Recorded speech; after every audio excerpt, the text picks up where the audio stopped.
اس کے علاوہ ایک اور ہمارے پاس سوال جو ہے وہ موصول ہوا ہے. سوال کا موضوع یہ ہے کہ شریعت کے اندر کیا وحی پر عقل کو برتری ہے کہ نہیں ہے؟ ہاں، یہ سوال بہت زیادہ لوگ کرتے ہیں، جو زیادہ تر اپنے آپ کو پڑھا لکھا طبقہ کہتے ہیں. ابھی کچھ ہی دنوں پہلے میں تفسیر پڑھا رہا تھا تو ایک صاحب میرے پاس آتے ہیں، گفتگو کے دوران یہ کہتے ہیں کہ جی میں جو ہوں MBA کیا ہوا ہے، ماسٹر آف بزنس میں نے کیا ہے، اور حساب و کتاب کے اندر مجھے مہارت ہے. کہتے ہیں کہ شرعی قاعدہ جو شرعی قانون جو ہے، یہ وراثت کا جو مسئلہ ہے، ہیریٹنس کا جو مسئلہ ہے، وہ کچھ حساب و کتاب سے ہٹ کرے. تو میں نے ان کو کہا کہ میں نے کہا آپ کا حساب و کتاب شریعت سے ہٹ کرے. تو میں نے کہا شریعت کے عقل پر نہیں ہے کیا؟ میں نے کہا نہیں، عقل کو شریعت پر لانا چاہیے. میں نے کہا بسا اوقات آپ کا حساب کتاب جو ہے وہ واضح طور پر جو ہے عمومی معاملات کے خلاف ہوتے ہیں. یعنی آپ حساب کتاب جو کریں گے تو وہ واضح طور پر جو ہے وہ آپ کے حساب کتاب کا جو معاملہ ہے یہ لاجک کے خلاف جاتا ہے. کہتے ہیں کہ حساب و کتاب لاجک کے خلاف کیسے؟ میں نے کہا اس کی ایک چھوٹی سی مثال آپ کو دیتا ہوں. ابھی دیکھیں ایک چھوٹی سی مثال کے طور پر ایک کمرہ بنانا ہے. آپ دیکھتے ہیں ایک روم ہے، ایک روم بنانا ہے اور چھت بھی ڈالنی ہے اور چنائی بھی کرنی ہے. مقصد جو ایک روم بنانے کے جو تقاضے ہوتے ہیں کنسٹرکشن کے حوالے سے، تو آپ یوں سمجھ لیجئے کہ ایک روم بنانے کے لیے ہم نے 200 مزدور لیے اور 200 مزدوروں کو کہا کہ جی آپ نے 10 دن کے اندر جو ہے یہ روم بنانا ہے. تو اگر کوئی آدمی یوں کہتا ہے کہ جی 200 آدمی یعنی 200 مزدوروں کو اکٹھا کر لیا اس لیے کہ ایک روم تیار ہو جائے، ٹھیک ہے، 200 آدمی مل کر 10 دن کے اندر ایک روم تیار کر سکتے ہیں بآسانی. میری بات کو سمجھیے گا، ذرا غور سے سمجھیے گا.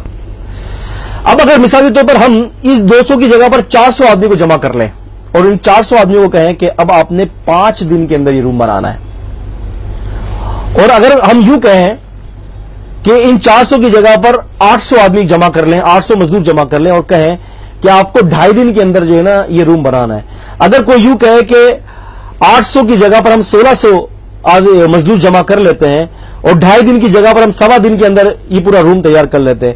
کوئی آ کر کہے کہ جی 1600 کی جگہ پر جو ہے آپ 3200 لے لیں، 3200 مزدور جمع کر لیتے ہیں اور اس 3200 مزدور کو کہتے ہیں کہ جی آپ نے جو ہے وہ تقریباً 14 سے 14.5 گھنٹے کے اندر ایک روم تیار کرنا ہے. کسی نے کہا نہیں 3200 نہ لیں، آپ اس کو جو ہے مزید اضافہ کر ڈبل کر لیں، یعنی 3200 سے مراد آپ یوں سمجھ لیں کہ 6400 مزدوروں کو آپ نے جمع کر لیا. اب آپ ان کو کہیں کہ ہمیں 6 گھنٹے کے اندر یہ روم چاہیے. کسی نے کہا کہ جی نہیں 6400 نہیں، آپ یہ کر لیں 12800 مزدور بنا لیں، 12800 مزدوروں کو اگر آپ جمع کر لیں، ان کو کہیں کہ 1.5 گھنٹے کے اندر یہ جو ہے نا آپ نے نا روم تیار کرنا ہے. کوئی آ کر کہہ رہے کہ نہیں ایسا کر لیتے 24,000 مزدوروں کو جمع کر لیتے ہیں، ان کو یہ کہتے ہیں کہ یہ پورے کا پورا جو روم ہے آپ ہمیں جو ہے تقریباً 45 سے 50 منٹ کے اندر تیار کر لیں. اگر کوئی ایک اور شخص آتا ہے، دیکھیں ہم گرامر کے اس کے میتھمیٹکس کے حوالے سے ہم جا رہے ہیں نا، گنتی کر کر کے جا رہے ہیں ہم. اگر کوئی یہ کہے کہ نہیں جی میں پورے کے پورا 62,000 مزدور دے رہا ہوں اور اس کی جگہ پر مجھے جو ہے 20 سیکنڈ کے اندر جو ہے یہ کمرہ تیار چاہیے، آپ اس بات کو مان سکتے ہیں کہ 62,000 مزدور آ گئے اور 20 سیکنڈ کے اندر پورا کمرہ تیار ہو جائے؟ لاجک تو یہ کہہ رہے ہیں کہ ایسا ہونا چاہیے، حساب کتاب بالکل ہم ترتیب سے چل رہے ہیں. لیکن نہیں عزیزان کرام، ایسا نہیں ہو سکتا کہ 62,000 کیا آپ 1,00,000 مزدوروں کو بھی جمع کر رہے ہیں تب بھی وہ 20 سیکنڈ کے اندر ایک کمرہ تیار ہرگز نہیں کر سکتے. تو اسی طریقے سے عزیزان گرامی بہت ساری چیزیں ایسی ہوتی ہیں کہ جو کہ شریعت کی نگاہ سے اس کو دیکھنا پڑتا ہے. ضروری نہیں کہ ہر چیز میں جو ہے وہ عقل کا مدار ہوتا ہے.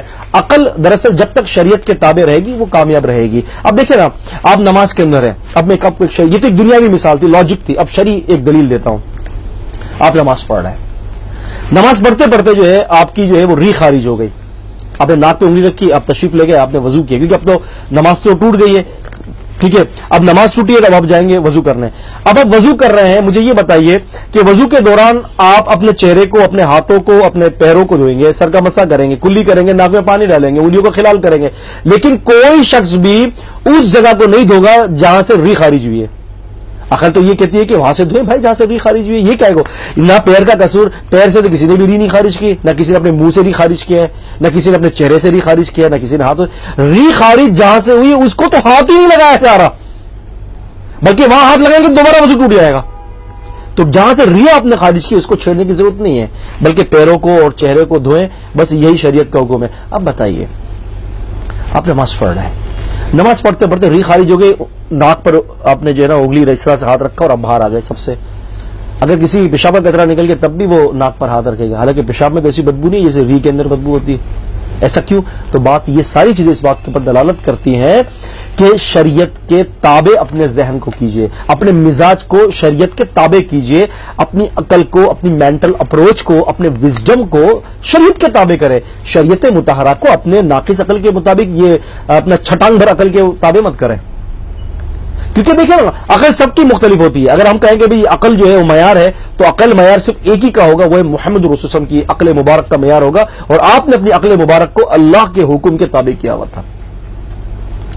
اسی لیے مجھے اس وقت سیدنا امیر المومنین علی رضی اللہ تعالیٰ عنہ کا قول یاد آتا ہے. ذم الکلام اہلی کے اندر علامہ حربی رحمۃ اللہ علیہ نے صحیح سند کے ساتھ ذکر فرمایا کہ سیدنا علی فرمایا کرتے تھے رضی اللہ تعالیٰ عنہ وارضا، کہتے تھے کہ اگر شریعت کے اندر قیاس ہوتی یعنی دلائل کے خلاف، تو کبھی بھی آدمی کا مسا جو ہے وہ پیروں کے اوپر نہ ہوتا. آدمی جب مسا کرتا ہے جرابوں پر تو پیروں کے اوپر کرتا ہے نا، پیر کے اوپر کرتا ہے، نیچے کوئی نہیں کرتا. تو پھر کہ مسا پھر پیر کے اوپر نہیں ہوتا، پھر نیچے ہوتا. حالانکہ آپ پیر کے نیچے کے حصے سے چلتے ہیں، آپ مسا نیچے نہیں کریں گے، اوپر کریں گے. تو یہ دراصل شریعت آپ کو گائے بگائے یہی سکھاتی ہے کہ بھئی دیکھو، اپنی عقل کو شریعت کے تابع کر لو گے تو کامیاب رہو گے. جہاں تم نے جو ہے وہ شریعت کو اپنی عقل کے تابع کرنا شروع کیا تو عقل کے اندر ایک بہت بڑا دھماکہ ہوگا، اور اس دھماکے کے اندر جو چیز نمایاں ہوگی وہ کفر ہوگا، جیسے کہ ڈارون کے ساتھ ہوا تھا. اس نے اللہ تعالیٰ کے قانون کو اپنی عقل پر رکھا، دھماکہ ہوا، اور اس دھماکے کے اندر کفر کی حالت میں مر گیا.